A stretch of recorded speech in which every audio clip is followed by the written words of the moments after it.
Yeah, thank you very much Yes. for your interview.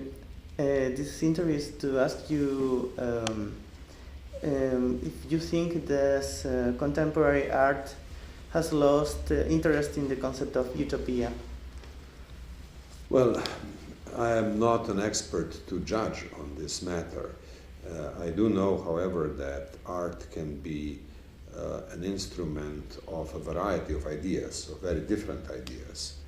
I do remember a thought by Benedetto Croce, who warned that intellectual production generally tries to avoid programmatic and normative thinking. So I don't think that it is legitimate to expect that artists will follow a particular programmatic idea, even if that idea is a provocative one, like the pursuit of utopia. So that's a general thought on this matter.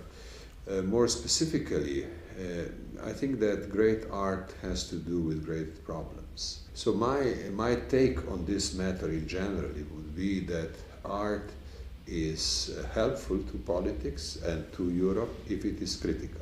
And I think the ways in which artists can be critical of contemporary phenomena will help us answer your question. I think if artists are critically minded, if they take the current reality as something worthy of criticism and needing criticism through images, through artistic expression of different kinds, then that would be the way to go. Utopia or no utopia, that comes later and it's not central. Okay, then we can say that we can not to repeat the question in the same terms they ask in the artist ask or the government or the revolutionary Russia in the Yes. Beginning of the 20th century asked to the artist, no? When the revolution asked to the artist what they can make do for the revolution, there is no more possible. No, I think that that time is gone. I think that direct political programming of art is gone. But you see, things are always very interesting and very diverse, and sometimes you find common denominators where you do not expect them. So let me give you two examples. One of the great artists who came out of that movement in early 20th century Russia was Malevich. And Malevich inspired a great deal of further artistic production throughout Europe and was in a way a symbol of artistic creativity of Russia in the revolutionary period without being revolutionary himself, without being part of the program of revolution. But I think that he has done more to transform Europe and the artistic world of Europe than any of those who were following a more strict idea of revolutionary purpose of art. And of course, when the whole thing degenerated into socialist realism, the revolutionary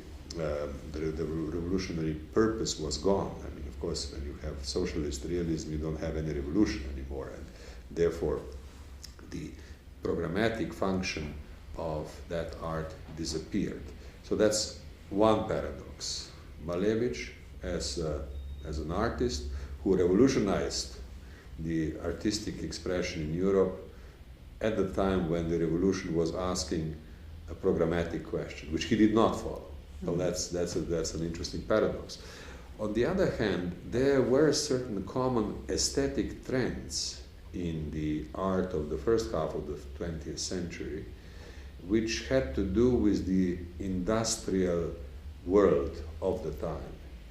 Everywhere in the world at that time you see muscular men working with machines and expressing that culture of massive industrial production, great energy and great output. Diego Rivera. You would see similarities with the socialist realism. And if you go to the Rockefeller Center in New York, again, the imagery is very similar. And I think that has to do with the industrial reality of the first half of the 20th century rather than anything else. So you find certain aesthetic expressions which have to do with the nature of production at the time rather than with any particular program.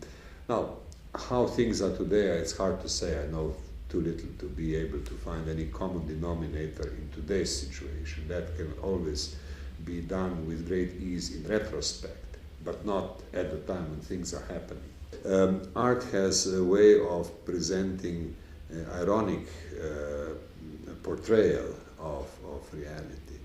And that again, that's typical and has been happening in the last decades of the 20th century.